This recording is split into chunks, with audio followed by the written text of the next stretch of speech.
Hello welcome back to Advi mum pregnancy caring. రేపే సంపూర్ణ చంద్రగ్రహణం, అలాగే హోలీ పండుగ కూడా రాబోతుంది.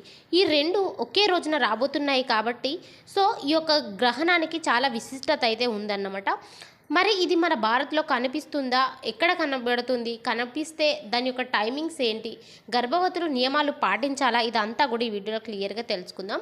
ఆల్రెడీ సంపూర్ణ చంద్రగ్రహణం గురించి చాలా వీడియోస్ పోస్ట్ చేస్తాను. ఈ వీడియోలో దీని గురించి క్లియర్గా తెలుసుకుందాం. వీడియోలోకి అయితే వెళ్ళిపోయే ముందుగా మన ఛానల్ అయితే సబ్స్క్రైబ్ అయితే చేసుకోండి, పక్కనే ఉన్న బెల్ ఐకాన్ అయితే క్లిక్ చేయండి.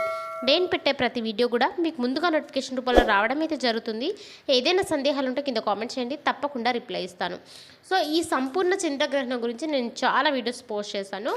వాటి కింద మన సిస్టర్స్, నేను ఆల్రెడీ క్లియర్గా చెప్పినాను, అయినా కూడా మన సిస్టర్స్ అక్క ఎలాంటి నియమాలు పాటించాలి ఏంటి అని అడుగుతూ ఉన్నారు. ఫ్రెండ్స్, ఒకటి ఏంటంటే ఈ సంపూర్ణ చంద్రగ్రహణం అనేది మన భారత్లో కనిపించదు. ఇది వేరే కంట్రీస్లలో అయితే కనబడుతుంది.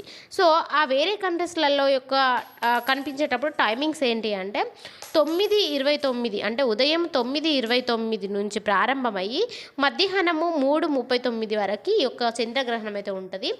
దీని టైమింగ్స్ మనకి ప్రాంతాలు మారుతూ ఉంటే కూడా టైమింగ్స్ వేరే ఉంటాయి. ఇది మన ఇండియాలో లేదు. ఇది పగటి పూట ఉంది గ్రహణం కాబట్టి మన ఇండియాలో ఇది కనిపించదు అన్నమాట. మరి ఎక్కడ కనబడుతుంది అంటే ఉత్తర అమెరికా, దక్షిణ అమెరికా, పశ్చిమ యూరప్, ఆఫ్రికా ఆ కంట్రీస్లలో అయితే కనబడుతూ ఉంటుంది.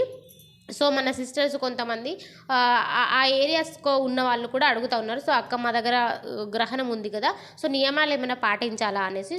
ఒకటి ఏంటంటే మీరు ఆ కంట్రీస్లలో కనుక ఎవరైనా ఉంటే ఆ గ్రహణం టైంలో మీరు బయటికి వెళ్ళకూడదు. ఫస్ట్ ఇదొకటి ఏంటంటే మనకి నార్మల్గా గ్రహణం యొక్క చెడు అనేది మన ప్రెగ్నెన్సీ కడుపులో ఉన్న బేబీ పైన పడకూడదు అన్నమాట. అందుకనే జాగ్రత్తలు పాటించాలని చెప్తూ ఉంటారు. గ్రహణం టైంలో మీరు బయటికి వెళ్ళకూడదు. గ్రహణానికి ముందు తర్వాత స్నానం చేయండి, అలాగే పడుకోండి. చాలామంది ఉపవాసం ఉండాలి అంటున్నారు. ప్రెగ్నెన్సీ టైంలో ఉపవాసం అవసరం లేదు, హ్యాపీగా తినండి. కాకపోతే గ్రహణానికి ముందు గ్రహణం తర్వాత స్నానం చేయండి. మీ దగ్గరలో ఈ కత్తెర్లు కానీ లేకపోతే చాకులు అట్లాంటి ఏమైనా ఇనుప వస్తువులు మీ దగ్గర ఉండకుండా చూసుకోండి, అంతే. మీరు ఇంకా ఏమైనా సందేహాలు ఉంటే కింద కామెంట్ చేయండి, తప్పకుండా నేను మీకు రిప్లై ఇస్తాను. మళ్ళీ చెప్తున్నా, ఇది మన భారత్లో కనిపించదు ఈ గ్రహణం.